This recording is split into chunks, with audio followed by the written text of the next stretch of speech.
Havertz quiere meter ese balón para Saka. ¡Qué peligro! ¡Qué control de Saka! Puede venir el segundo. Saka recorta, Saka.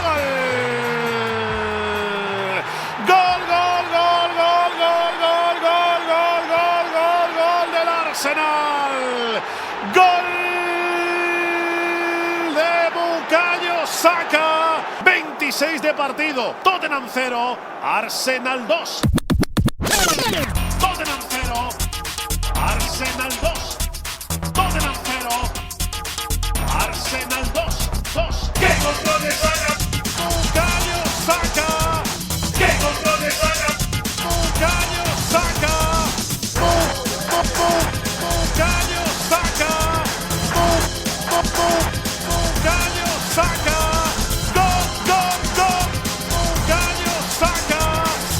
Saka. This is Arsecast Extra. Hello and welcome to another Arsecast Extra, as always, with James from Gunnerblog. James, goodly fucking morning to you. Yes, goodly morning, mate. And happy St. Totteringham's Day. See, I don't care about that. Don't care about it. We've got bigger fish to fry, yeah. Yeah, it was quite funny yesterday when I saw people saying, oh, it's St. Totteringham's Day. I was like, yeah, who cares? We've got more important things to play for than just like St. Totteringham's Day. Maybe that's me. I hear you. My standards are high, you know? In its I felt its absence quite keenly for that horrible little period that I refuse to reflect upon. Okay. But yeah, I find it always a delight, and particularly to secure it at their ground as well. Yes. But you're right, we do have bigger fish to fry. Yeah. But I did find this very funny. The Arsenal Brisbane group on Facebook put together a St. Totteringham's Day prayer. Would you mind briefly? No, please. Let's, everybody, please kneel for the prayer. Thank you very much. Father James. Our neighbours, who art in shadow, fallow be thy game. Thy fandom, scum, thy players, plums. In truth, none would make our 11. Give us this day our Champions League, and forgive us for taking the piss, as we laugh at those who finish behind us. And lead us not into N17, but deliver us from Levy. For Arsenal is the kingdom, the power and the gap. Forever and ever, Arsene. Very good. I don't know if they authored that originally, but it really made me laugh. So that's good. Happy St. Totteringham's Day. Well, happy St. Totteringham's Day. Yes, I shouldn't be so dismissive. You know, I'm tied up in this title race, this whole potential of, you know, being champions or whatever.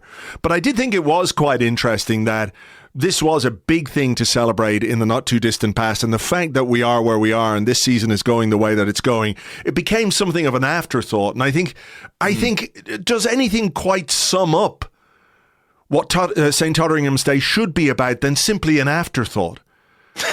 You know, well, quite. I mean, it tells you where we are, and I think, am I right in saying, was it yesterday we secured Champions League qualification? Yes. Yeah. Yep. Barely a blink of an eye. You know, no one. It didn't register, did it? Because our sights are set higher. But I think it's good to maintain that sense of perspective as well, and be like, you know, there was a long period of time where we couldn't take something like that for granted. The fact we now can tells you a lot about the progress that we've made. For sure. And look, it wasn't too long ago. What was it? A couple of years ago when you know, things went wrong towards the end of that season, lost at Spurs, lost at Newcastle, and you know, serious pundits who are paid lots and lots of money for their opinions on the biggest broadcasters in the game were saying, well, that's it for Arsenal. This is their chance. They've had it. Tough luck. Off you go, back into wherever it is we think you're going to go to. And they could not have been more wrong about that, and they could not have been more wrong about what was going on at Arsenal, which is why we are where we are, and we can qualify for the Champions League. We can make St. Totteringham's Day happen at their ground, and everyone's like, great, but let's go for the real prize here. And I think there's a lot to take from that. And going back to the prayer from Arsenal Brisbane and you know what they referenced in there, despite the fact that this game made my palms sweat for the last 10 minutes, 15 minutes or whatever it was. I literally had to go to the kitchen and wash my hands when I was finished doing the live blog because I was sweating. There is a lot to enjoy, and there's a lot of funny stuff in this game, and I think we should do our utmost to relive that with our listeners because, you know, what you have to do at this point of the season is win games. And Arsenal won that game. Was it as convincing as we thought it might be at one stage? No. But ultimately, we've gone away to Tottenham for the second successive season and taken 3 points in a way which has driven them mad. Only, you know, yesterday, one of their fans didn't go so crazy that they kicked our goalkeeper. Yeah, absolutely. But I think if you watch the fallout on social media, their fans have still gone pretty crazy. So a lot to enjoy, like you say. I think the North London derby is quite a funny game. Like a lot of mad stuff happens in it. Yeah. And this definitely, I think, can be, you know, another entry in that history because it was a very odd 90 minutes, but one that turned out all right for Arsenal, so it's fine by me. I think that's true of quite a lot of derby games, that there is this weird dynamic that it's almost inexplicable as to why so many crazy things happen in these fixtures. And it's happened down the years, you know, with Arsenal, Tottenham, and made reference to this in our preview podcast on Patreon, where, you know, even when we had the Invincibles and man for man, they were just so superior to what Tottenham had at that time, it was always difficult to go there. There were always these crazy games. Remember that? Was it a 5-4 or 5-3 game? Yeah. Perez and Ljungberg and Fabregas, 5-4. And it was like, how is this happening? How can this happen with these players and those players? But that is just part of the dynamic of these derby games. So we'll get into it and discuss, you know, how it went and what happened and the things that we enjoyed and the things we didn't quite enjoy as much, I guess. All, let's remember, with an undercurrent of laughing at Tottenham because we beat them. So that is the thing that will run through this entire podcast. Well, I've got to say, the first half, which we'll get into shortly, was one of the funniest 45 minutes of football that I've ever seen.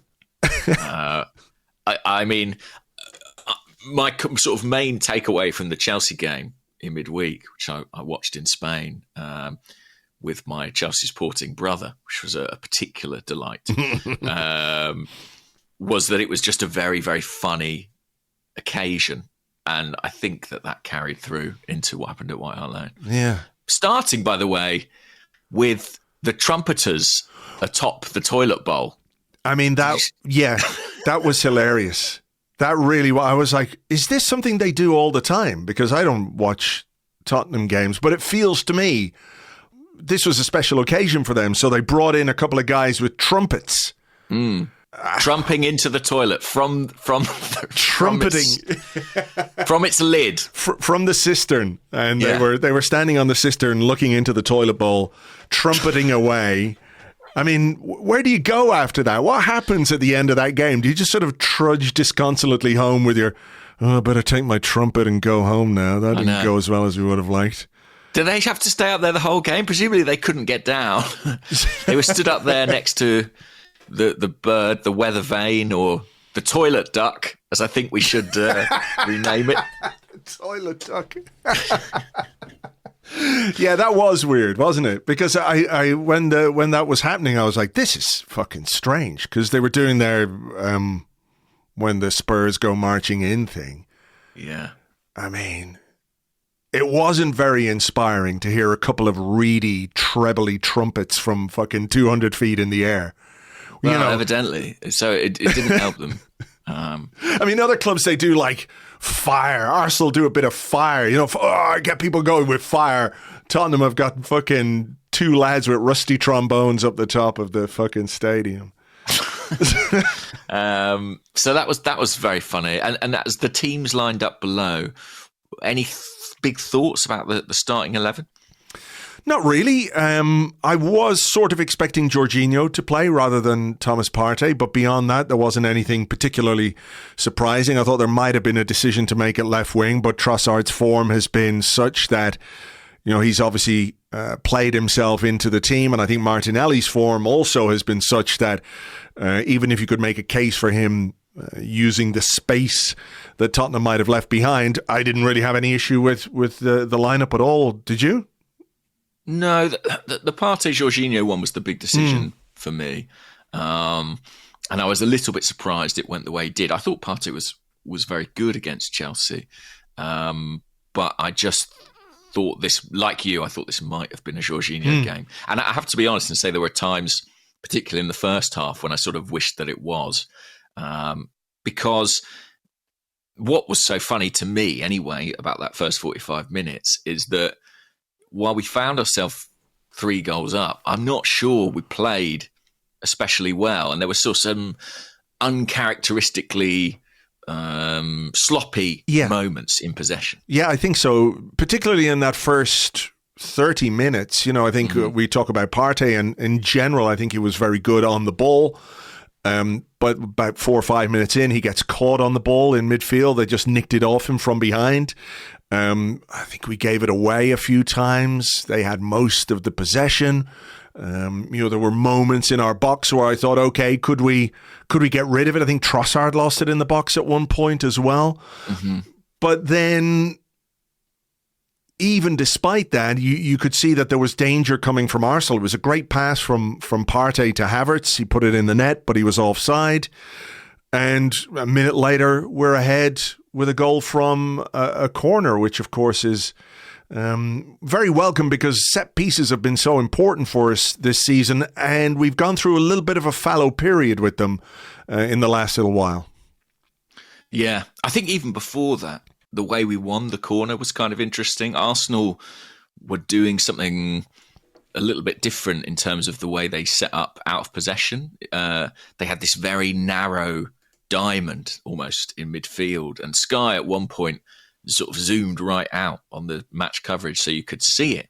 It was like Havertz and Odegaard as a front two, and then a diamond with Rice actually seemingly the most advanced, pressing high, trying to nick the ball off Højbjerg, whoever it might be, and Saka and Trossard tucking right in, Partey at the base. And it gave you the impression that Arsenal felt like they could catch Spurs, that they had enough players who maybe weren't that secure in possession that we could get after them. And I think we did. We targeted Davis, who was tucking into midfield. And I think one of those turnovers essentially led to that first corner. So yeah, it was that was interesting from a tactical perspective. It was a poor kick from the goalkeeper. It was a poor pass out to Davies on the left-hand side. He just tried to hook it up the line, and we won it high up the pitch. I think Odegaard fed Rice. Rice shot out for a corner. And, well, we have the first set piece. We have the first mention of your friend and mine and everybody else's, the golden thighs of Ben White meddling with the goalkeeper. I have to say, I found this kind of astonishing because, anyone who has watched Arsenal, we talk all the time, don't we, about, we had a conversation a couple of weeks ago actually about why have the set piece goals dried up? Is it a case that the opposition analysts are looking at Arsenal and they've kind of figured out what we're doing? So is it incumbent on us to come up with some new routines? And we talk all the time about how nothing lasts really in the Premier League, like a tactical shift or the way a team sets up can be really effective for a period of time. But then there are so many people analysing games and analysing the strengths of the opposition. What do they do here? When they're positioned here, what way are they going to move? All of that stuff, like in minute detail. And yet Tottenham have allowed Ben White, who has like caused mayhem and annoyed goalkeepers all season long. This is what he does. He just gets in there, fiddles with the goalkeeper's glove as he did yesterday, which was really, really funny. Vicario's just kind of swatting him away. Him, just making sure his gloves are on properly. Yeah, exactly. He's a very conscientious young man, Ben White. But good Samaritan of the 6-yard box. But, that did play a small part in maybe unsettling the goalkeeper. And, I'm not sure about the defence. They were all standing there. The Arsenal players ran across the box. Tomiyasu put some pressure on Højbjerg. Højbjerg heads it into his own net. It's 1-0 Arsenal. And this continued, and we'll talk about the third goal, obviously, but at no point in that first half did any Tottenham player or anyone from the Tottenham bench do anything about what Ben White was doing from set pieces. In the second half, they obviously had a conversation at halftime and said, well, we've got to stop him doing this. But the fact that they weren't even aware of it going into the game is kind of remarkable to me. Yeah. I mean, Nicholas Jover's received his flowers today from the Arsenal fans and the wider media, and rightly so. But I think, what's the opposite of flowers? Some shit in an envelope? Yeah, weeds, I guess. I think those things need to be delivered to Spurs as well, because I think they're as bad at set pieces as we are good. You know, this has been a big theme for them across the season. And as you say, the lack of preparation for what Arsenal are going to do. Gary Neville said it on commentary. It's kind of the same setup from Arsenal as it's been all through 2024. You know, running the big train from the back post, all those guys lining up and making that late dash. They just seem completely unprepared for it. And I thought Ben White delivered a masterclass, I have to say, in terms of how he sort of distracted the goalkeeper. And on this first goal, for example, his movement is actually really good. So he's standing in an offside, not offside when the corner's taken, but he's standing right on the goal line with the goalkeeper. What he does so smartly is, by the time the near post flick on happens, he's got himself back onside, so that if it then comes across goal, he's actually in a position to put it into the net. It's not like he's just stood there and messing about. He's got a clear plan and he executes it brilliantly. Yeah. I presume this was the corner that Saka was trying in the 93rd minute in Munich, right? Sometimes you don't need to. Sometimes they do the job for you. Maybe so. I mean, there will be focus, and obviously so, on Ben White's shithousery and the stuff he gets up to. Can I just say as well, I think he put in a really good defensive performance yesterday.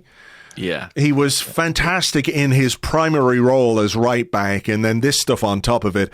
Postecoglou afterwards, he said, I thought if fixing defensive set pieces was the answer to us bridging the gap, I'd put all my time and effort into that, he said, which was rather dismissive considering his team conceded 2 goals from set pieces. And, you know, had they put a bit more effort and a bit more preparation into dealing with set pieces beforehand, they might have had a different result in this game. So I found his post-game comments really weird as well. Well, you know what? Arsenal fans won't thank me for this, but I have to say, watching Spurs, particularly in that first half, they reminded me of us a few years ago.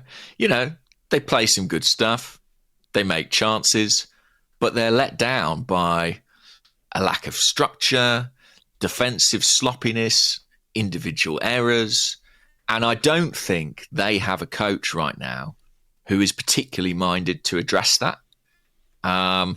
So long may it continue. Yeah, long may it continue. So, after that goal, Tottenham had some moments, I think it's fair to say.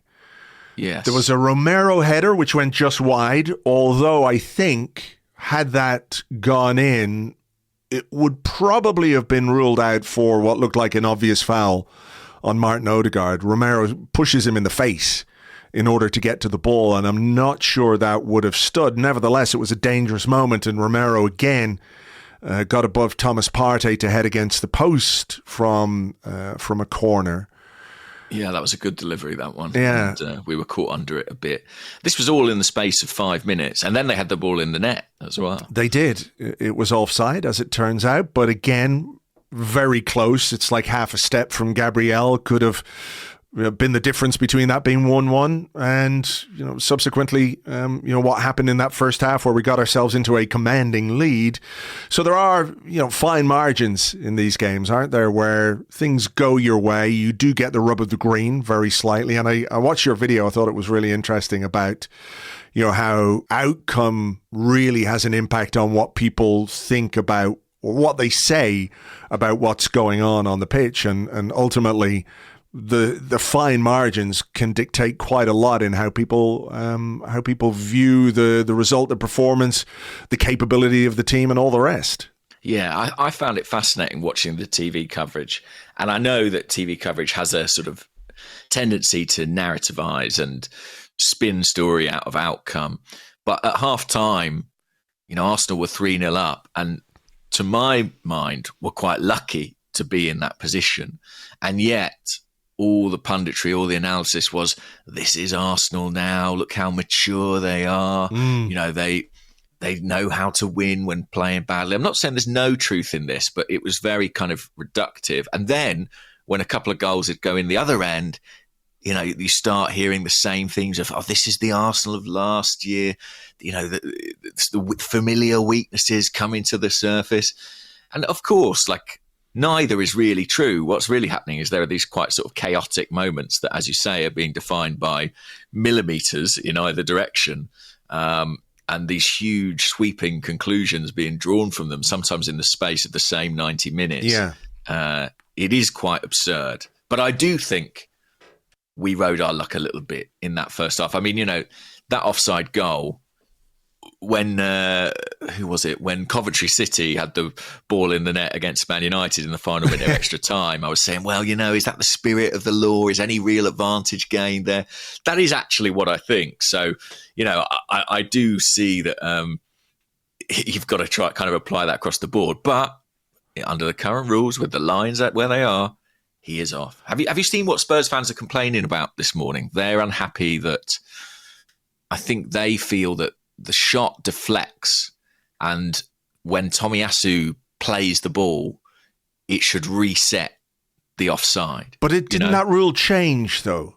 Am I wrong in thinking that rule has been changed? I think so, because basically his playing of the ball is not deemed, even though it's a block, is not sort of deemed a deliberate action. Yeah. Didn't we have a similar one? Yeah, we definitely did, because we had this debate ourselves. It could have been an Eddie Nketiah goal, or the ball hit Eddie Nketiah and somebody went on and scored, and then it was ruled out because I can't remember. And we're all sort of going, well, it was a deflection and it wasn't a deliberate. I can't remember the exact circumstances, but I remember something like this.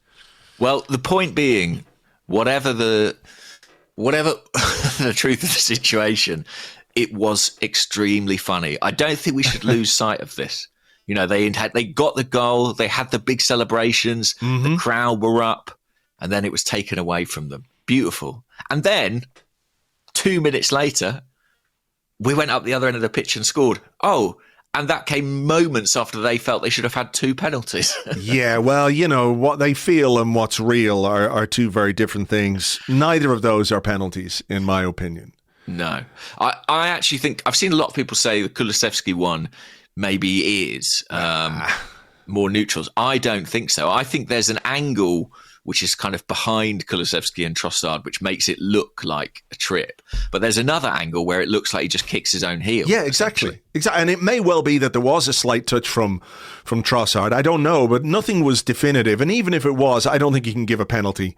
I don't think you should. I certainly don't think you can overturn an on-field decision. No, and also, wasn't it interesting that I wrote about this during the week, where I was speculating that there had been some new edict about raising the threshold for physical contact in the box for a penalty. Yeah. And then they were talking about that as if we all knew that, as if there'd been some kind of announcement on that. So we didn't get the memo, I guess. No, nobody did. And then it's part of the commentary, which is kind of how PGMOL tend to communicate things rather than via, an actual communication. Do you remember at the start of the season in the Charity Shield or Community Shield, we had the commentators telling us that these new rules about kicking the ball away and, delaying a quick free kick, that's going to be a yellow card now. And everyone's like, oh, well, yeah, that's something new. Would have been They're nice. just soft launching their new ideas via Gary Neville. Yeah.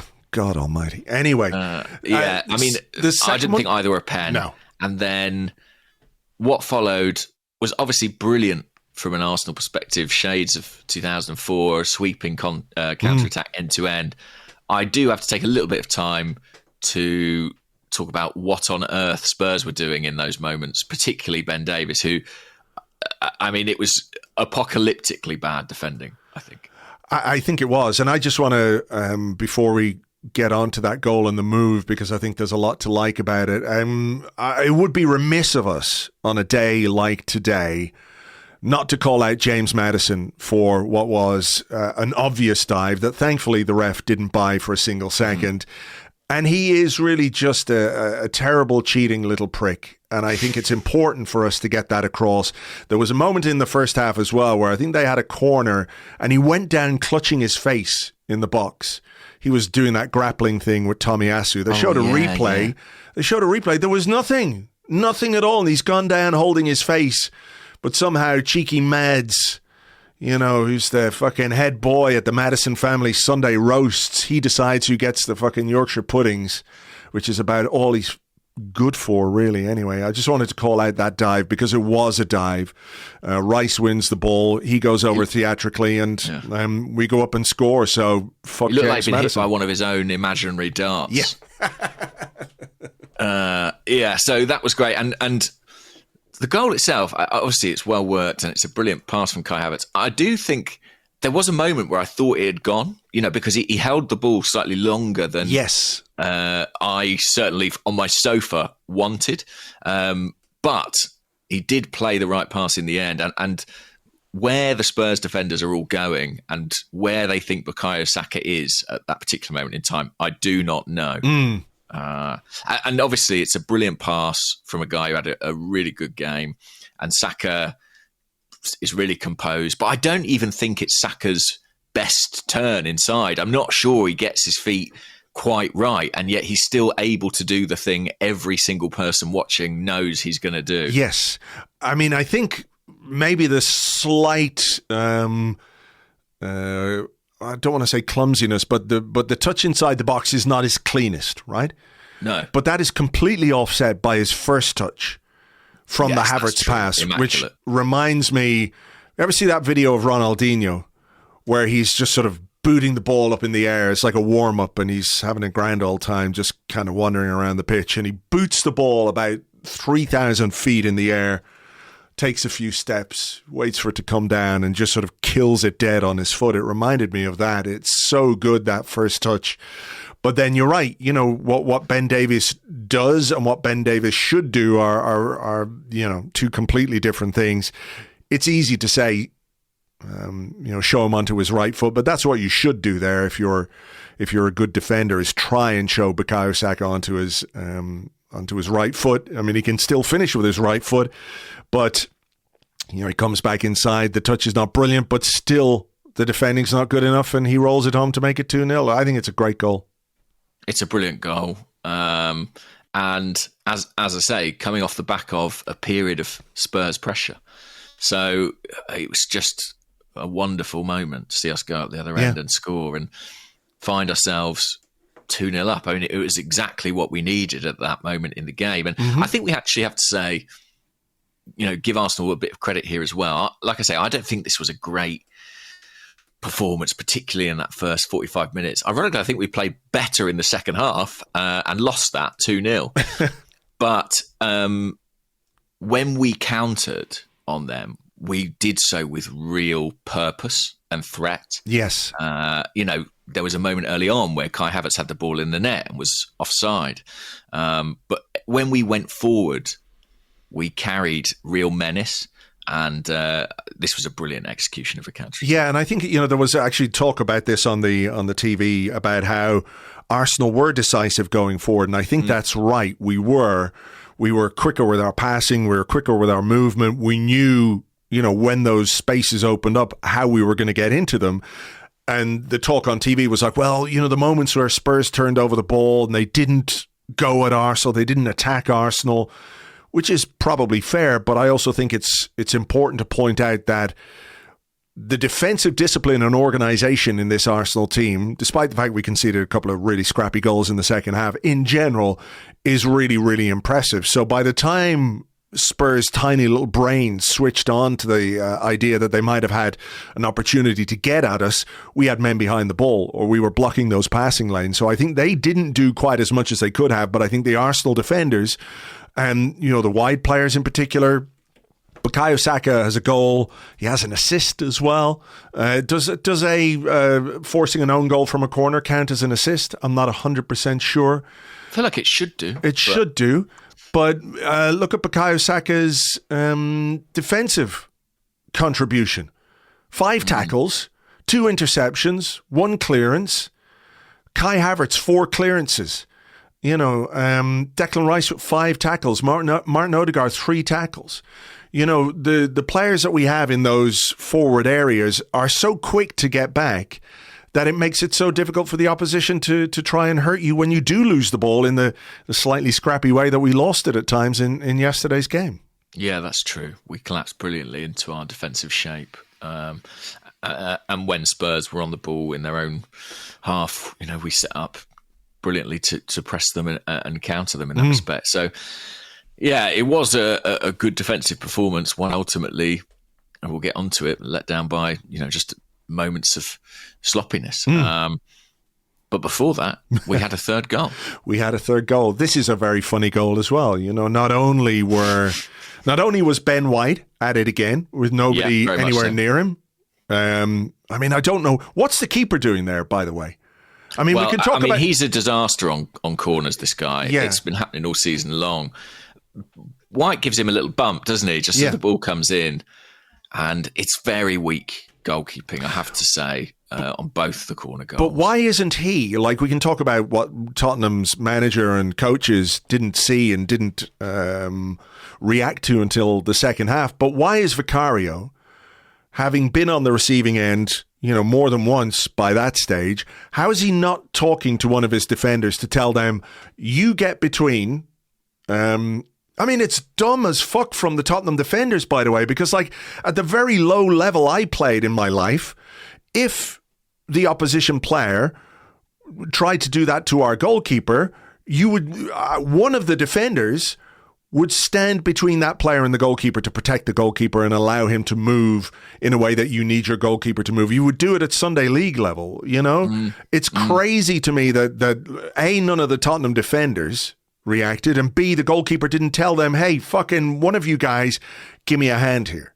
Right? So do you know what? I think sometimes you leave your keeper to it because your keeper has so many advantages over the outfielder. Usually he's taller, he's stronger, he's able to come and use his hands, and the referee gives him the benefit of the doubt in 80% of situations like that. Yeah, at least. So, yeah. With a lot of keepers, you'd say, all right, yeah, you've got a fullback stood near you who's a bit of a nuisance, but that's your job to win that battle. And I just don't think Vicario does that at all. It's a really good delivery from Declan Rice, and Kai Havertz heads it home. I have to say, he was so relaxed about his celebration that I initially thought it'd been another own goal. Yeah, when you look at it, though, the movement is brilliant because he runs off, I think it's Kulusevski. He runs off Kulusevski, who runs into a crowd of his own players. Jesus, these Tottenham players are dumb. And Havertz gets around, gets up, nods it home. Vicario's nowhere because he's been bumped all over the place by Ben White. He doesn't know what day of the week it is. And it's a lovely goal. It's a lovely finish from Havertz, lovely header, who I thought actually yesterday was really, really good. I think the 2 players I would pick out from an Arsenal perspective yesterday were Bukayo Saka and Kai Havertz. And I thought Havertz' all-round play, the way he runs, the way he works for the team, the outlet he gave us, the way he won the aerial duels, the way he held it up at times. There was one time in particular where we were struggling to get it out, and he held the ball up and won us a free kick just to ease the pressure. I thought it was just a really, really impressive centre forwards display from Havertz, on top of a goal and assist as well. Yeah, I thought he was our best player on the day. The numbers in terms of his attacking contribution continue to be really impressive. Is it something like 9 in 11 or something crazy like that? I don't know. He's on a brilliant run of form. A run of form that, if we went and spent big on a striker in the summer, as there's been some discussion about, if they produce anything like these kinds of numbers, I think we'd be very content with that. The other thing I would say about him is he's played so many minutes And I think he's maybe the only player in the squad who I don't think has ever looked particularly tired. You know, his fitness levels must be amazing because he just keeps going. And for a manager, you know, that's such a gift. I suppose in some ways, you know, that's the way in which he's most reminiscent of Granit Xhaka. I know, you know, ostensibly he was bought to replace him, but he's now playing a very different position, a very different role. But they share that capacity to seemingly always be available and these huge reserves of stamina that they, you know, show off in 90 minutes. I mean, the ground he covers is quite amazing.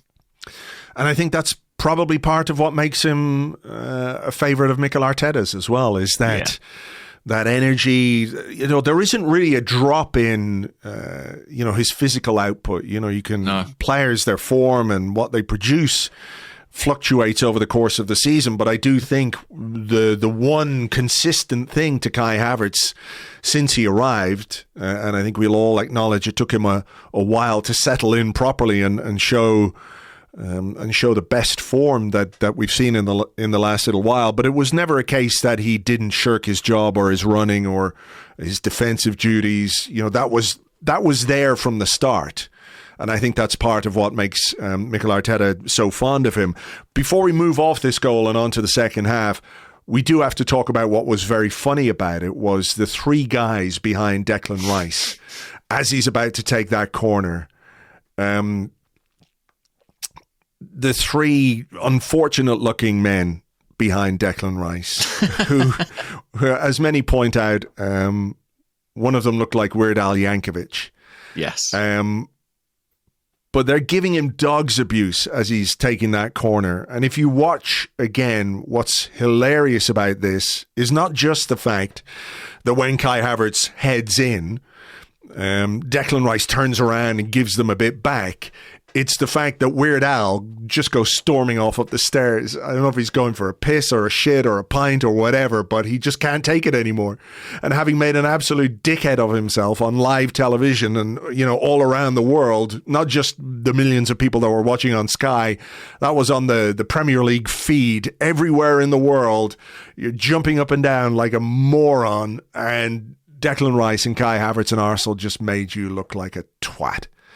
It's so funny. I know, so great. And even the first goal, there's a video I've seen from the Spurs end. I mean, why anyone would film this as a Spurs fan and then release it into the world, I do not know. But it's of them giving dog's abuse to Bukayo Saka, singing, you know, "You let your country down," just before he takes that corner and Højbjerg heads into his own net.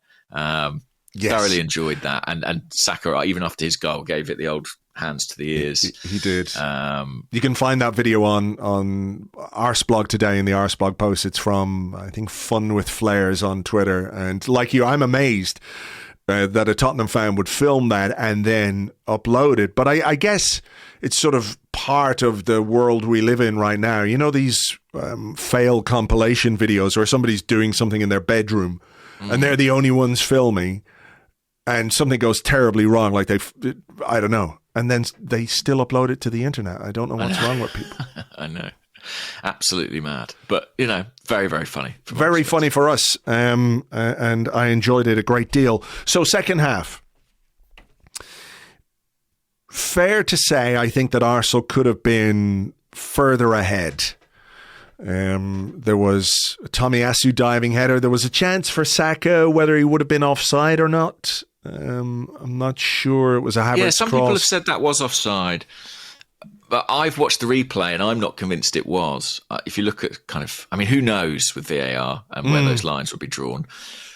I actually felt that was quite a big moment, that, because I think if you score early in the second half, I know it sounds absurd when you're already 3-0 up, but at that point, it's completely over, you know? Yeah. Whereas I suppose we've got to give the keeper, having given him his shit in an envelope, give him one flower. Yeah. That was a decent save.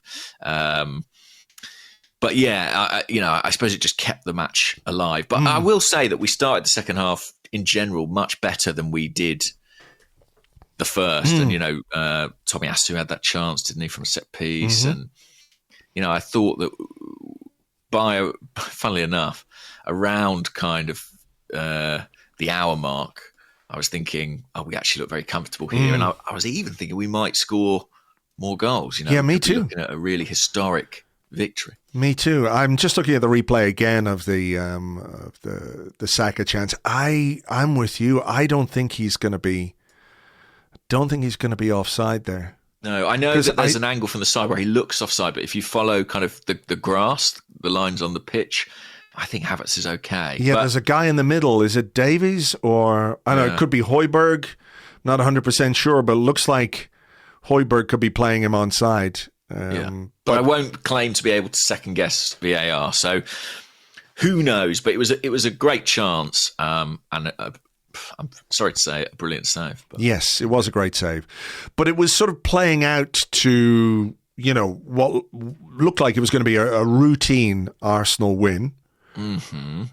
And then there's a very big mistake from David Raya, which just sort of gave them a goal. It gave them hope. I don't like that. I don't like giving them anything, not even the one flower. I wouldn't, even a dandelion. I wouldn't give them the dandelion as a flower. But yeah, it's a big mistake. How do you view this? Arteta said, where was it? What was he going to say? I didn't like the principles we applied at that moment. And after that, a mistake can happen. You misjudge the situation. You try to make the pass and you don't. And then you have doubts. So I think there's two things we need to discuss. One is obviously the mistake from Raya. And the other is Raya's response to the mistake. Yeah. Because I think he responded really, really well. I think, because what happens is Romero, who by this point was in full Romero mode, I think moments earlier he'd sort of ploughed into Tomiyasu, who didn't make much of a fuss about it. And I thought, here we go. The red card is probably imminent. And what happens in this instance is he just charges up the field from his own penalty area to basically playing up front. And I think maybe Arsenal are guilty, I don't know if that's the word, but maybe looking to sort of bypass him. I think that Declan Rice, for example, sees Romero run past him and thinks, well, rather than go with him, I'm going to wait in the gap that he's left. And if David Raya can find a pass beyond him or over him as he tries, I think it's 5 or 6 Spurs players out the game. Now, I don't know what Mikel Arteta exactly means when he says he doesn't like the principles. Does he think that was a sort of an unnecessarily ambitious thing to do at 3-0 up? Does he think that the players around Raya hadn't given him enough easy options? I'm looking at it again. I've watched this quite a few times. I don't think that pass is on. I just don't think that pass is on. It's a difficult pass with your and it's his good left foot as well. And it's his left foot. He's a great passer, but much more so with his right than his left. I had a little bit of a discussion with somebody on the Arsecast today about this as well, where perhaps when Arteta's talking about the principles of it, Thomas Partey is looking and showing for the ball, but he's asking him to make a pass that really isn't on. And I'm not blaming Partey. It's 100% a mistake from David Raya. But I do wonder if in that situation, I know this is a split-second thing, Partey needs to just sort of say, look, put it back upfield. Spurs have committed men forward. We do have a player up there in Kai Havertz who has won a lot of aerial duels. So if you get it in his direction, it's quite possible we could win the header, win the flick on, and get somebody in behind. Who knows? I think it's a bad mistake from Raya, obviously. But I do think as well, it's one of those where, if that situation develops again in a game, and I know they only have a split second to make a decision and think about what they're going to do. The thing to do in that case is just put your foot through the ball, because it's not the best pass back to him from Saliba. It's not like a bad pass, but it's not the best pass. And I just think that cocktail of, even if the ball does go to Partey, there are quite, 2 or 3 Spurs players around him as well. So I like the way we play, generally speaking. I like that we're capable of playing around the press and we want to keep the ball But there are moments in a game where you're away from home. It's a North London derby. Just don't give them anything stupid. Don't give them any kind of encouragement or hope.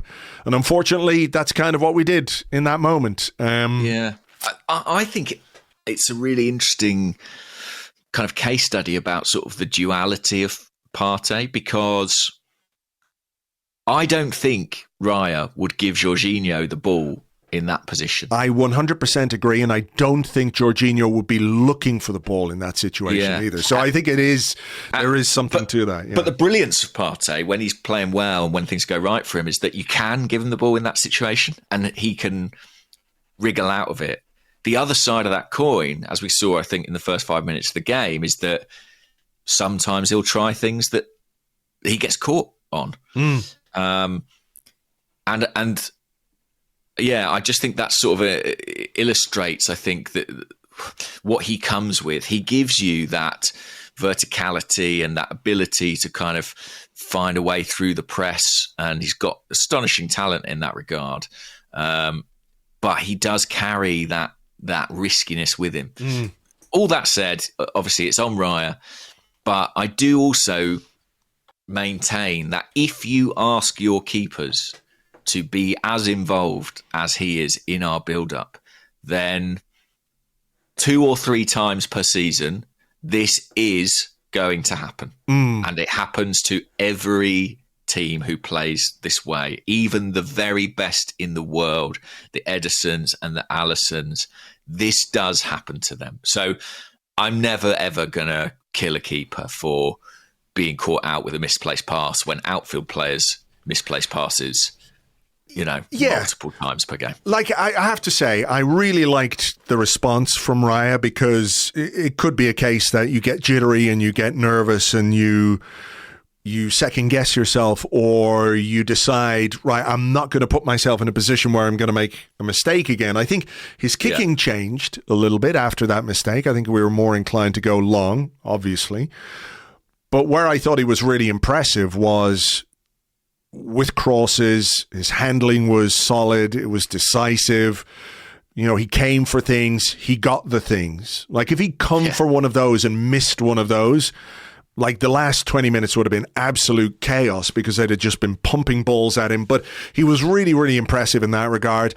I enjoyed the reaction at the final whistle, where he and his teammates celebrated. He knew he'd kind of gotten away with one a little bit. I like the fact that when a player makes a mistake in this Arsenal team, we no longer have this culture where someone makes a mistake and they don't own it, and they point at somebody else or they blame somebody else, and we don't need to go through that in any great detail, because you all understand what I'm saying. We've seen it too many times where these mistakes happen. Everyone trudges back, heads go down, and the guy who makes the mistake is blaming the goalkeeper or blaming somebody else. We don't have that anymore, and I think that's really important to point out. The reaction at the end was good. Raya's reaction to the mistake was really good. But there's still a part of me that slightly begrudges him the trauma he put me through for the last few minutes of this game. Because without that moment, without that, it's a routine. Probably coast. I think it's probably fine, and maybe there's even a 4th and a 5th, and I mentioned the sweeping counter-attack goal reminded me of 2004. In some respects, the game did. That was a game where Arsenal were playing there to win the title. We're in a commanding 2-0 position, and Spurs came back into it, got 2 goals of their own, and a keeper was kind of at the heart of that in some respects in Jens Lehmann. Fortunately, this time we had the 3rd goal, which gave us that added bit of protection. Because I just think in a derby, particularly this derby, which is always so helter-skelter, you're never 100% safe. No, 100%. 100%, we're not 100% safe. I agree, because a thing can happen in an instant where all of a sudden the complexion changes, and that's what happened in the 84th minute, 85th minute. Declan Rice. This was interesting again for Arteta for the penalty. It was another principle inside the box that you cannot do, which is let the ball bounce. You can't let the ball come down. I was going to say, which is kick someone right in the balls. To be fair, I think it was more underside of the thigh, but you know, so he missed. Shame. He missed all the balls. He missed all 3 balls. Yeah, no, you're right. You're right to make that point. I mean, it was scrappy stuff, and unlike us in some respects. So they have a penalty, and it's 3-2, and Son scores, and there's still 5 minutes of normal time, and 6. I was looking minutes. for the concourse of my flat at that point in time. The corridor rather than the concourse. Yeah, there would truly have been a corridor of uncertainty, wouldn't it? Because a lot of people messaged me actually saying, like, I now understand that feeling you've had of like, I can barely watch this. I know of quite a few people who had to leave the room. Oh, yeah. Or, you know, I've seen it in, on Twitter replies, and I've seen it in our Discord as well. People who just, went, no, I can't do this. I'm going to go sit in the garden. I'm going to go walk the dog. I'm going to turn the TV off. Like there was one reply I saw. Sorry, I can't remember who it was, but someone, he saw how much normal time was remaining, added on the extra time that he thought was going to, like 12 minutes thereabouts, set a timer, turned it off and came back to find out what had happened. Like, I have to say, I've spoken to people, who were like, oh, I came very close to turning this game off. And, I completely and utterly understand that, because those last, whatever it was, 10 minutes or so after the second goal were genuinely horrible, because everyone could envisage 100,000 ways that Spurs might get that equalising goal. And it was a question of holding on, digging in. For the most part, I think we did well. They might have had one shot, but when they have corners, when they have a free kick deep in our half, when they're sending their goalkeeper up for a corner as well, you're like, oh, no. I know. Please just don't do this. Even Arteta said he was praying on the sideline. Well, because I think we've all enjoyed this immensely, and it's always great to win a derby. But we have to just take a brief moment to acknowledge that had they somehow come up with a third goal, I think it would have been the worst thing ever. Yes. I honestly cannot think of a worse thing that could have happened.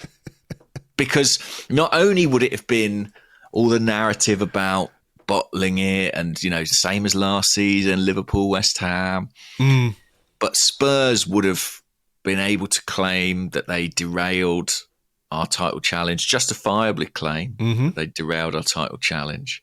It would have been Spurs. They would have been happy. I honestly, I know we've had some traumas as Arsenal fans down the years. Newcastle away and big defeats at Liverpool and Chelsea and United. I think this would have been the worst thing ever.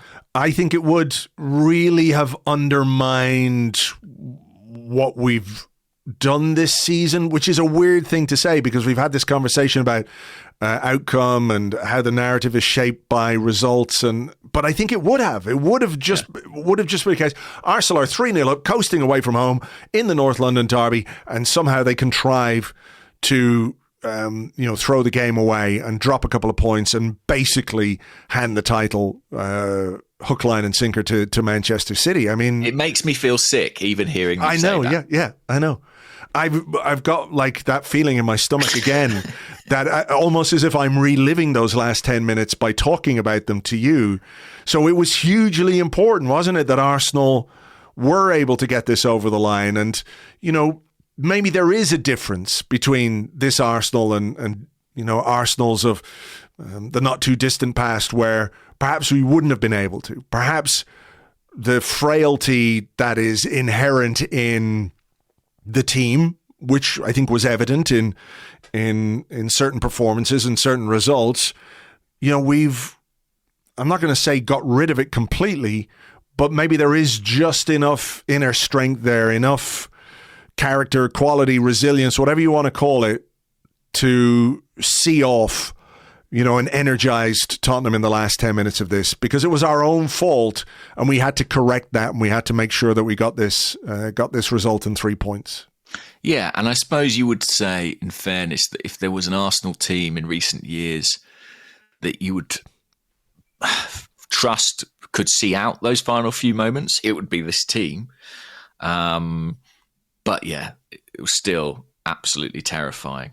And again, another sort of echo 2004 in some respects. Let's hope it's a positive omen. But I liked the way that despite the second half not really going in their favour, the players still absolutely claimed it and planted a sort of metaphorical flag in the ground at full time. Yeah. You know?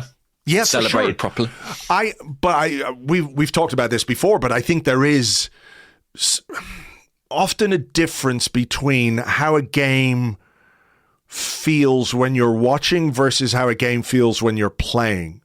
Yeah. Like at the end of that game, the only thing that the Arsenal players gave a single shit about was the fact that they'd won the game and taken 3 points. And that's all they cared about before. Sure. You know, that's all that mattered on this occasion. Yeah. Whereas we're sitting here going, well, they could have done that better. They could have done this way. You shouldn't do that. You shouldn't do this.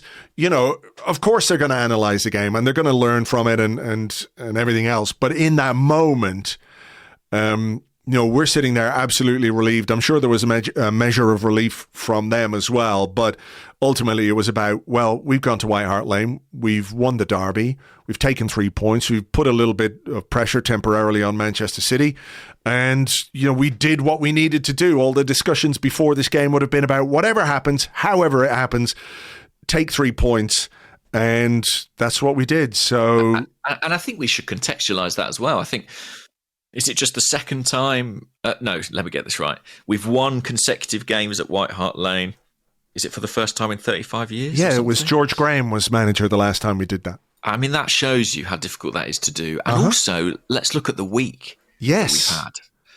Since going out of the Champions League, the response has been amazing. And, you know, obviously the winning at Wolves was great. But then to beat Chelsea and Spurs, putting 8 goals past them, it's... You know, you don't get many better weeks as an Arsenal fan. No, on their own merits, those 2 games are really, really impressive, and it takes a lot to do that. Like, I think these 2 games were so pivotal to what might still happen in this season. I said this to you last week. I think if we win these 2 games, we've got a great chance because we've got other winnable fixtures, and I do wonder if there might be a slip along the way from Manchester City. Maybe there won't be, but you know, you looked at these 2 fixtures on paper and thought, that's going to be tough.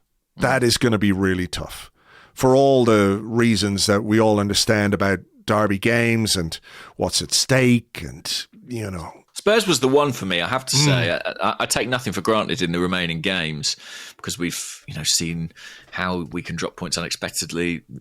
But Spurs was the one that I always thought, well, that's going to be really difficult. Yeah, this was the most difficult fixture, for sure. Yeah. For sure. So, fantastic to have come through it. And after losing to Villa, you know, I think we both kind of felt, well, to give ourselves a shot, we're probably going to have to win all our games. We are doing that currently. So, and look at what's happening at Liverpool. Sustaining this kind of form at this stage of the season is not straightforward. No. A big win. Big win. And I think one that the team will take a lot from, and they've got a week off now, more or less, to sort of rest and recuperate and to you know, get some freshness back in the legs ahead of an early kickoff against Bournemouth on Saturday. So all in all, I think you'd have to say it was a great day. It's a great day. It was very much a great day. Okay, let's take a little break here. We'll come back with your questions and more in part 2 right after this.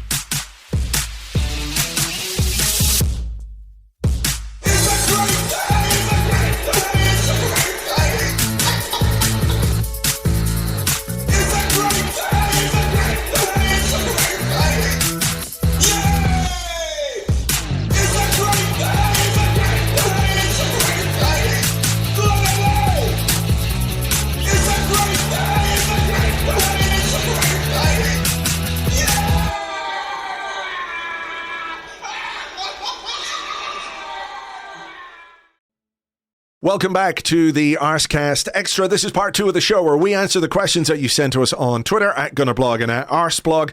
Also on the Arseblog Discord chat server, which you get access to if you are an Arseblog member on Patreon. Just a quick shout out to our friends at the Arsenal Vision podcast. We've been supporting their fundraiser, helping to raise funds for the Arsenal Foundation in the month of April. The grand total raised this time around was £313,331, which is absolutely amazing. So thank you so much to everybody who contributed to that fundraiser. It's just incredible the kindness and generosity of the Arsenal community, James.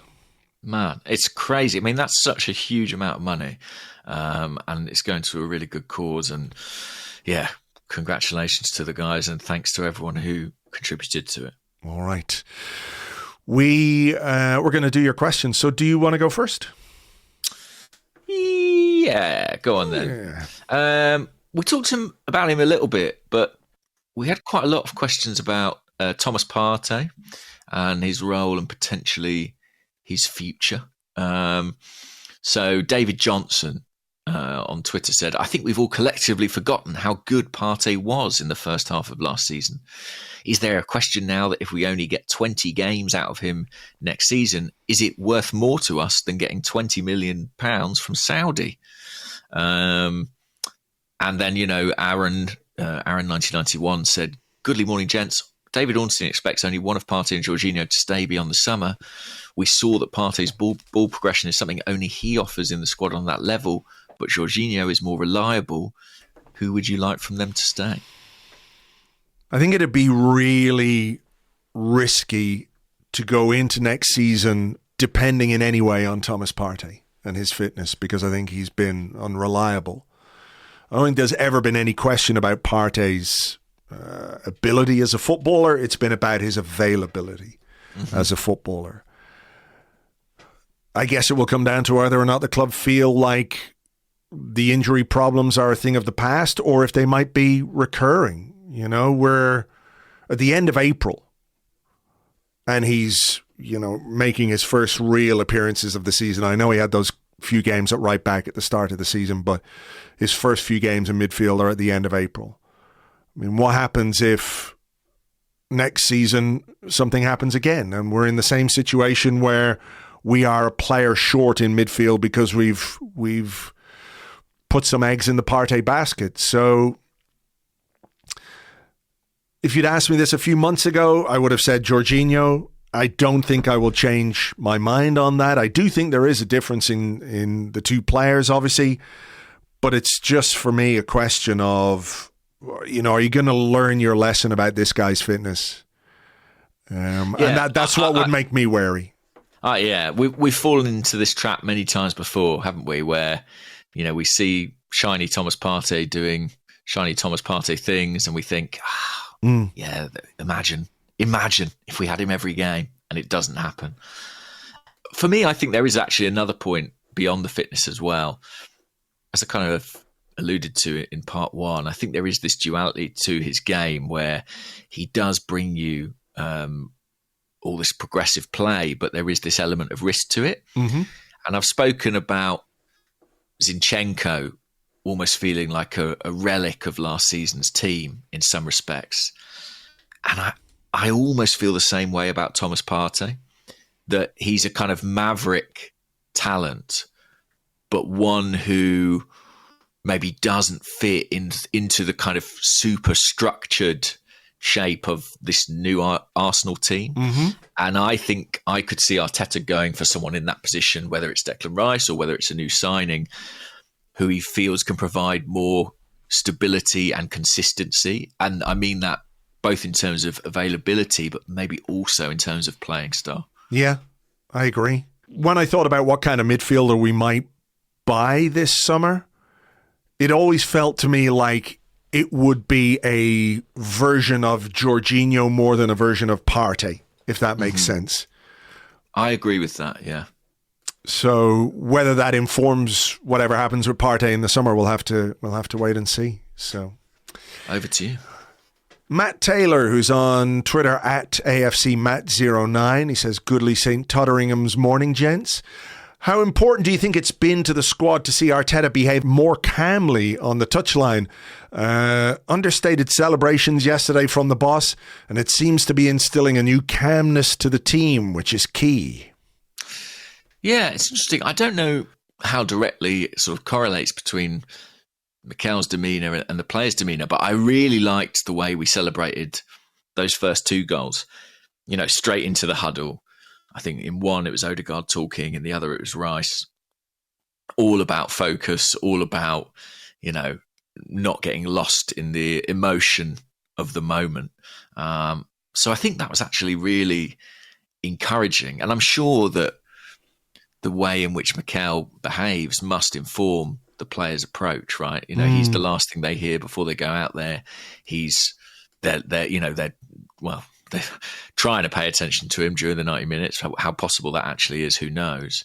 But I think it speaks to a growing maturity around the project. I think the same thing applies to the coach as to the players. I think part of it as well is the fact that they said on TV yesterday that Mikel Arteta is a booking away from another touchline ban. So I think that might also be playing a part in the behaviour on the sideline, because there was a moment, I don't know if you spotted this, but there was a moment in this, I can't remember if it was first half or second half, I think first half, where Ben Davies went in on Saka around the halfway line, and to me it looked a foul, but Ben Davies was allowed to get away with quite a lot on Bukayo Saka yesterday, and you can just see Arteta almost begin to throw his hands in the air, and then he just puts both hands over his mouth to sort of stop himself saying something. So I think he's probably aware that if he is too demonstrative on the sideline, if he objects too strenuously to, a sort of 50-50 decision, if you want to call it that, even if I think it was a foul on Saka, that he runs the risk of being suspended and facing a touchline ban for, what could be 3 of the most important Arsenal games in our recent history. Imagine what it would be like for him to have to sit on the sideline or be in the stands, for example, if we go to Old Trafford. So I think that might just be playing a part in how he's behaving. Well, imagine as well, if we go to Old Trafford and he picks up a booking there, and there's a game where Arsenal are playing at home against Everton, his former club, potentially to win a first Premier League title for 20 years, and he's not on the touchline. Yeah. I think we can expect to see Mikel on his best behaviour over the next couple of weeks. I have another follow-up one on that. Do you mind me asking you this one? Yeah, no, not at all. From Wise Marklar on the Discord, he said, I remember Mikel Arteta being part of an Arsenal team that ground out results towards the end of the season. I think it was 13-14. It wasn't. It was 2012-13.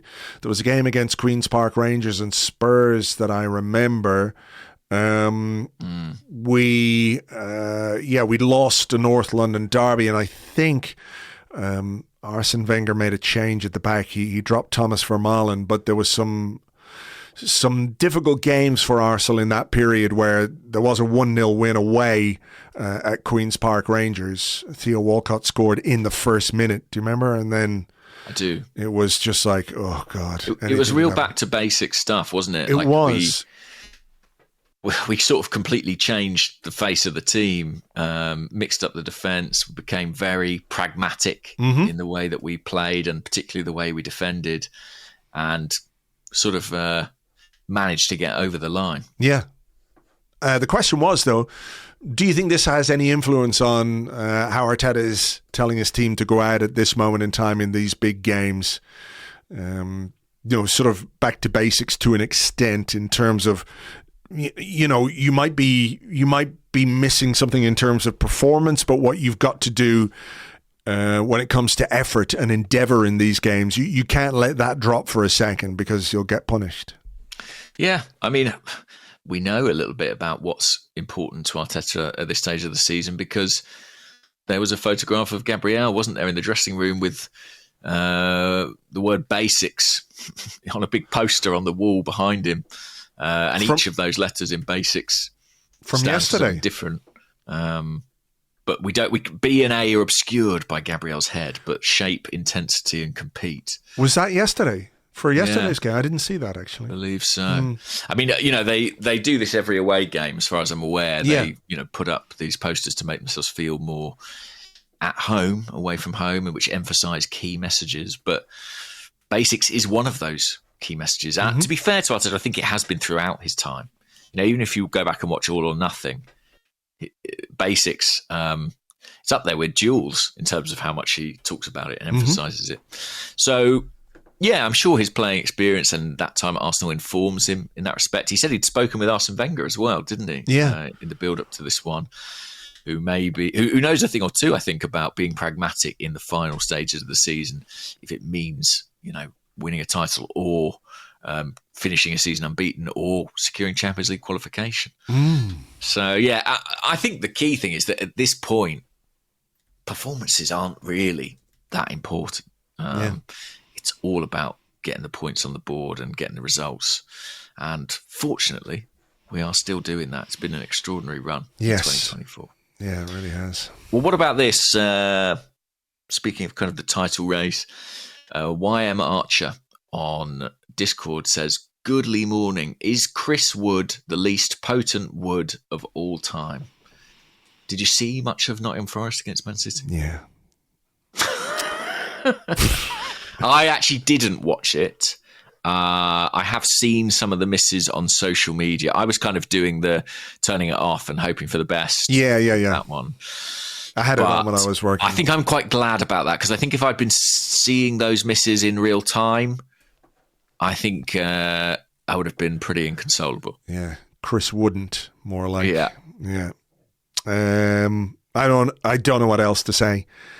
I mean, is that game not an absolute example of just getting it over the line in a title race, where City, if you look at the XG in the game, I think Chris Wood himself had more XG than Man City, but they still win 2-0. So this is exactly what we're talking about. It's exactly what you need to do, and it also demonstrates the sort of the randomness of football, because, people will say this is the mark of champions and titles and experience for Manchester City. They've gone out, they've won a game where they weren't at their best. But if Chris Wood wasn't drunk or whatever, they could have been 2-3-0 down in this game. And everyone's saying, well, they felt the pressure. Arsenal have put the pressure on them, and Manchester City have bottled it. I mean, let me ask you this then. Do those chances that Chris Wood had give you hope? Yeah, maybe. Maybe, because I was looking at City's fixtures. They've obviously got Wolves on Saturday. Then they've got Fulham away. Then there's a midweek game where they go to Spurs away, and West Ham on the final day. Listen, do not underestimate West Ham on the final day of a football season. They've been there. They've done that in the past. It was West Ham against Tottenham, wasn't it? Lasagna Gate. Of course. When Yossi Yossi Benayoun. But I remember as well, wasn't it the year that Blackburn won the league and Manchester United went to West Ham on the final day? And West Ham, I think they got battered, but somehow got a draw or won the game. I can't quite remember. But they denied Manchester United the title.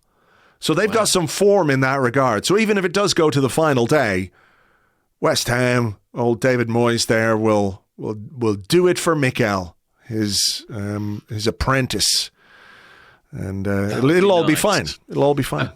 I mean, the irony of all ironies, the game I'm really looking at is that one at Spurs. Yeah. What do you think? Record. What do you think Spurs' approach to that will be? I mean, it might depend on what happens in their next game, whether or not Champions League football is still attainable for them. I mean, if they don't have the ability to go for a Champions League football, it's quite possible they will just take their foot off the gas and go through the motions, because that will be the Spursiest thing of all time, right? But if there is still a chance for them to qualify for the Champions League, to overtake Aston Villa, I watched Postecoglou before the game, and he was talking about, the question was something along the lines of, are you out to deny Arsenal the title? And he was like, well, you can't really think like that. We've got to do what we've got to do. And, whether I think they're capable of doing it or there's a measure of ineptitude to the way they approach certain games, I would rather they still had something to play for when they were facing Man City than not. because that I think is the only way it would happen. They've got a few games before them, and they're not easy games. That's the thing. So later this week they go to Chelsea, and then at the weekend they go to Liverpool. Oof. Now, I know Liverpool aren't in the best of form right now, but I think they've lost their last 2 league games, so it's not impossible.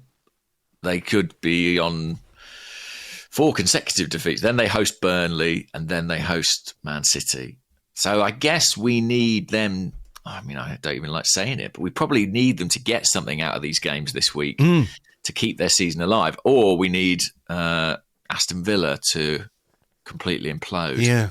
I'm just looking at their games now. What have they got? Brighton away on Sunday. Okay. And then Villa host Liverpool on Monday the 13th. Oof. So, yeah, it's all hard to call, isn't it, at this stage? Yeah. I still think there's a twist in it somewhere. I think there's a twist, potentially, but I still don't think we can afford a twist in our game. No. Absolutely not. We've got to win our games and win all 3 to have a chance. So I'm hoping the twist obviously comes in the Man City side of things. What about this one? We talked about Havertz in the first half, but we had a couple of questions about him. Zach Tays on the Discord.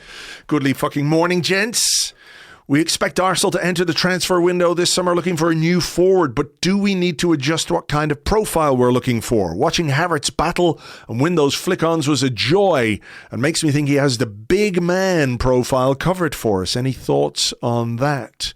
And then Non-Flying Dutchman said, a few weeks ago, I asked if there was anything Havertz could do between now and the end of the season to convince Arteta he should be our starting striker next season. Was that first half performance enough for you? If not, why not? So maybe you could have a go at both of those. I think it's already changed the thinking a little bit at Arsenal based on what I've been hearing, and I think David Ornstein has also written about this, John Cross as well. I think that it was sort of assumed by many and felt even by many at Arsenal that a striker was a likelihood in the next transfer window. I think that Havertz's form has given some pause for thought there, and that it may be that other positions, we've spoken about central midfield, are emerging as maybe more of a priority than anticipated. So I think already there's been a bit of a shift. I'm not saying Arsenal won't buy a striker, but I don't think we can take it as a given anymore. Or maybe if we do, it might affect the profile of striker, maybe the level of striker that we bring in. Mm-hmm. It might be someone to complement Havertz and add variety rather than someone who's coming in as a undisputed first choice. If it's down to me, James McNicholas, I'd still sign a striker. I think that Eddie Nketiah is almost certainly going to go, and I think that we would benefit from adding a different type of threat to what we've got. But maybe it'll be someone who can play wide as well. I don't know, to be honest. All I know is that I think priorities have shifted in the last few months, and Kai Havertz's form up front has been a big part in that. I mean, what do you feel? Do you think he has it in him to lead the line for Arsenal from August to May next season? I'm really encouraged by him, I have to say. I think there's something to this player that we didn't see at Chelsea that maybe people saw at Bayer Leverkusen, and we're getting that out of him again. I mean, I agree with you. I'd like to see us sign a forward, whether it is an out-and-out striker or somebody who can play across the forward line, which I think is probably more likely. And we've had the discussion before about the profile of player that we think it might be, like all the stories about Osimhen and Tony and the Swedish guy who was at Coventry, Gyökeres. Is that how you pronounce it? Gyökeres, yeah. I just I've don't. got no idea how you pronounce it, to be honest, but that's how I would do it. Yeah, just sort of randomly sort of go, and it sounds vaguely like his name. Apologies to any Swedish listeners. Those players are going to be very, very expensive, and I haven't ever thought that this was going to be the kind of striker signing we make. Where I think it's interesting is that I've often said to you, I think we are a bit 5'9" in attack, and we're not anymore. And Kai Havertz's form and ability is the reason why. That's very true. So that might influence the type of signing that we make, because, it was never a case of like, right, let's just buy a big lump of a guy and stick him up front in the last 20 minutes if we need a goal. That's not how it works. But I think we have seen the benefit of having somebody who can provide you an outlet at number 9. And to be fair, Gabriel Jesus did quite a bit of that in the first part of his Arsenal career. His ability to hold the ball up as a number 9, bring people into play, win aerial duels, despite the fact he isn't the biggest guy, was kind of a step forward for this team. But I think we've seen the benefit of this now with Havertz over the last 3 months, or certainly in 2024. I think what he's contributed to the team has been pretty much as important as anybody else. It's whether or not, you think he can do that again and do it again and do it again, season after season. To me, he looks integrated, he looks settled, he looks comfortable, he looks like he knows the role, he looks like he enjoys the role. And I think there's probably more to come from a player who's still only 24 years of age. So it wouldn't surprise me if in the summer, rather than signing a striker, we brought in a versatile forward who could play across the forward line, who maybe has some similarities with Jesus, maybe has some similarities with Havertz, and is maybe just somewhere in between. Yeah, I mean, he's in a rich vein of form, probably one of the best of his career. And I suppose what we don't know yet is it a purple patch, or is it something he can maintain? Yeah. It's hard, because we're going to get to the summer and sort of have to make that call without necessarily having the kind of depth of evidence you would want. I think the thinking may be simply that, let's say you can bring in one big signing every summer. Like, we made several big signings last summer, but, Declan Rice was kind of the marquee player. I just wonder if Arsenal are thinking if they are going to make an addition like that, would it be better off in midfield than up front at this particular point in time? And I could see why they might be thinking in that. Yeah. I mean, Havertz has given them something to think about. And, maybe this is not what he was bought for precisely, but if he's delivering, and he is delivering consistently, it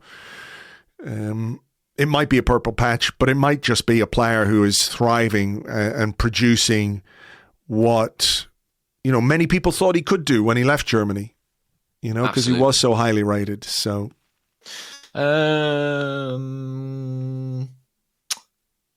what about this question? So this is from Master Johnbury on Discord, and they say, "Good St. Totteringham's Day, everybody. I watched the highlights of the under-21s match when Jurrien Timber scored that beautiful goal, and I have to say, Nwaneri really impressed me. What do you see as his prospects and path to the first team when we're this good? Is the loan market the only way?" That's a really interesting question. I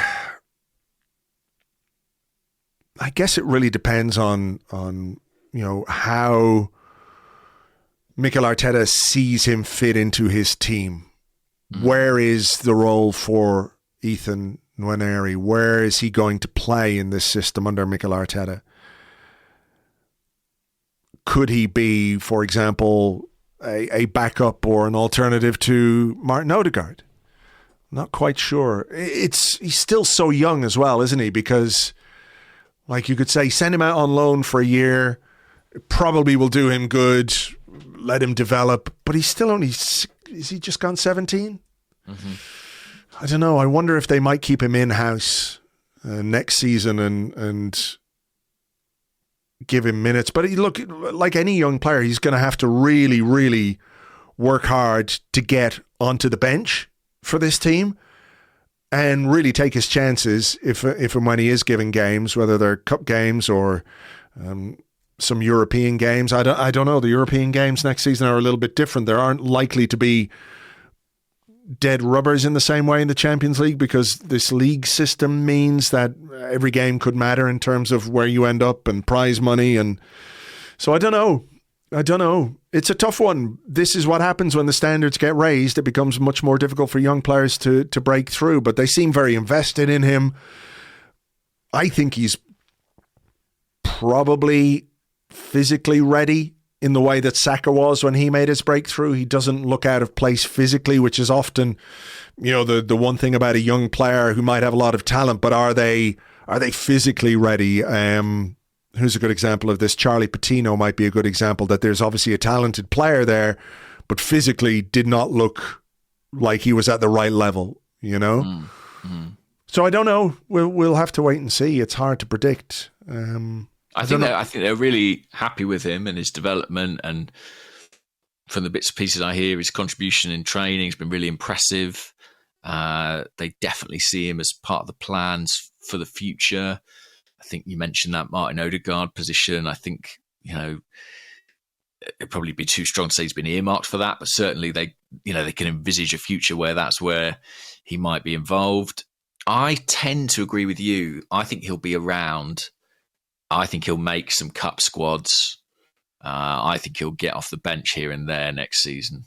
I don't see him going out on loan yet. It might be something that's in his development plan at kind of 18, 19. But I think for now they want to keep him at London Colney. But, it's difficult, isn't it? I mean, look at Cole Palmer, right? Couldn't make the breakthrough at Man City, and they sold it. But they sold him having given him time in big games to show his talent and increase his profile and raise his price tag. And I'd like to think that even if Nwaneri doesn't make it Arsenal, he will get that sort of exposure at some point. Yeah. All right, let's do a couple of quick ones. I like this one from Simon King on Discord. Were you surprised that Ange didn't play Maddison? Hey, I like that one. Where's the other one? I can't remember where it is, but I thought this was quite an interesting one from George Mackerness on Twitter. Is that George Macca9? I loved Saka giving shit back to their fans yesterday. Would you say he needs this level of cockiness as a winger to reach another level next year? Do I think he needs it? I'm not.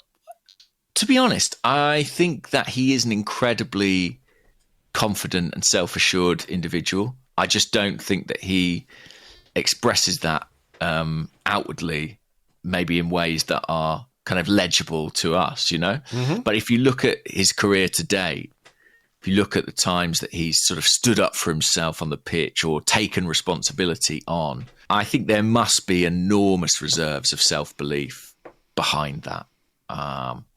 But equally, I know what the question means, in that the best players, you think of Thierry Henry among others, do have that kind of swagger to their game. And I can see him adding that to what he's already got and it potentially taking him to another level. What do you think? I think it's probably just a mark of maturity as much as anything. Like that video that we referenced in the first half is just very funny because these guys are giving him dog's abuse. He's standing there taking a corner. The ball goes in. They shut up. And he's like, all right, I heard you, but look at what I did, or look at what I helped do. And I like that. I don't think he's ever going to be... he doesn't strike me anyway as the kind of guy who's going to get carried away with himself and become arrogant and petulant. But I think, when you're subject to abuse from the stands or people saying stuff about you and you deliver with the consistency that he delivers on the pitch, I think you're perfectly entitled to have a go back. And I think now the fact he's 22, coming up on 23, he's just in a better position to do that. 17, 18, 19-year-old Bukayo Saka still feeling his way into the game. We could all see the quality, but now he's got the consistency season after season to be able to give a little bit back. And I think, I'm not saying it's hugely important. I don't think it is the most important thing, But I think it is important for a player of his stature to be able to sort of recognize that he is going to be the target for this kind of stuff. And, when you get it, football fans have to be able to take a bit back, right? Mm-hmm. Because there's always this idea that players shouldn't react. The players should somehow be above whatever the terrible things that fans are singing at them or saying about them. I think it just demonstrates a real maturity from Saka that he's capable of compartmentalizing the abuse and turning that into end product motivation, whatever else. I really like that. I enjoyed that aspect of his response to that yesterday. Yeah. Absolutely. I mean, he'll be 23 next season. He's not a baby anymore. He's a star man, not a star boy. Yeah. But yeah, listen, we love him, don't we? And I think that was a big moment for him yesterday, scoring that goal at Spurs. Title race, away from home, in a derby. Great goal. It's just another instance of him delivering on the big stage. Didn't he score there last season too? Forced an own goal, I think, technically. Right. Okay. Well, he's causing them problems. He's causing them pain in their literal and metaphorical hearts. And is that not as much as we can ask from any Arsenal star? I think it is. All right. Okay, we're going to leave it there. Get this podcast out to you guys. Thank you so much for being with us. Thank you for listening. We'll have some stuff for you during the week. It's a quiet week at last. It's been hectic, helter-skelter, but we will have our Premier League preview or Premier League review podcast for you tomorrow over on Patreon if you want to join us for that. Patreon.com/Arseblog. For now, enjoy your basking in a North London derby win, despite the panics it gave us. We won 3 points. That's all that matters, and we will catch you on the next one. Bye-bye.